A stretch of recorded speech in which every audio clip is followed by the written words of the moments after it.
It was late at night when Clara returned to her apartment after a grueling day at work. The city's neon lights reflected off the wet pavement as she made her way up the stairs, her footsteps echoing in the dimly lit hallway.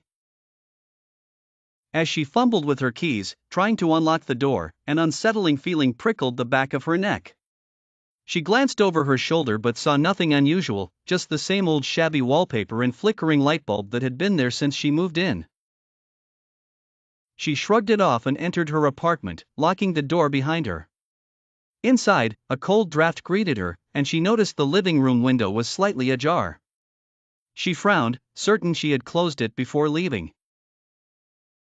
Clara shut the window firmly and drew the curtains, trying to shake off the growing sense of unease. She went to the bathroom to freshen up, splashing cold water on her face. When she looked up into the mirror, she saw a shadowy figure standing behind her. Her heart pounded in her chest as she spun around, only to find the bathroom empty. The hair on her arms stood on end.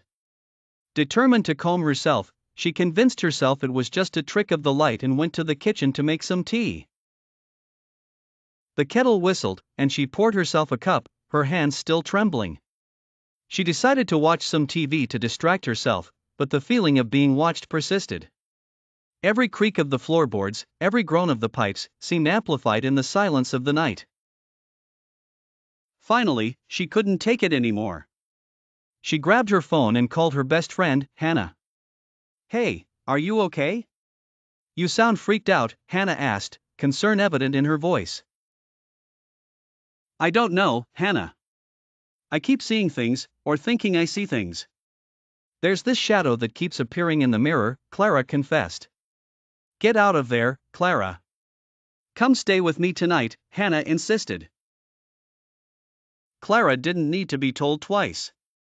She packed a small bag and hurried out of the apartment, not bothering to turn off the lights. As she drove to Hannah's place, she couldn't shake the feeling that something was following her. When she finally arrived and Hannah opened the door, Clara broke down, tears streaming down her face. "It's okay, you're safe here," Hannah soothed her. That night, Clara slept fitfully, haunted by dreams of shadowy figures lurking just out of sight. The next morning, she decided to return to her apartment to confront whatever was haunting her. Armed with a flashlight and a newfound resolve, she stepped into the quiet, empty apartment.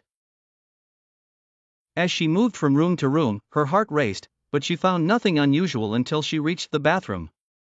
The mirror was foggy, and as she wiped it clean, words began to appear, "Leave now." Clara stumbled back, a scream lodged in her throat. She ran from the apartment, vowing never to return. She moved in with Hannah temporarily, but the shadow in the mirror haunted her dreams, a relentless reminder of the terror she had left behind.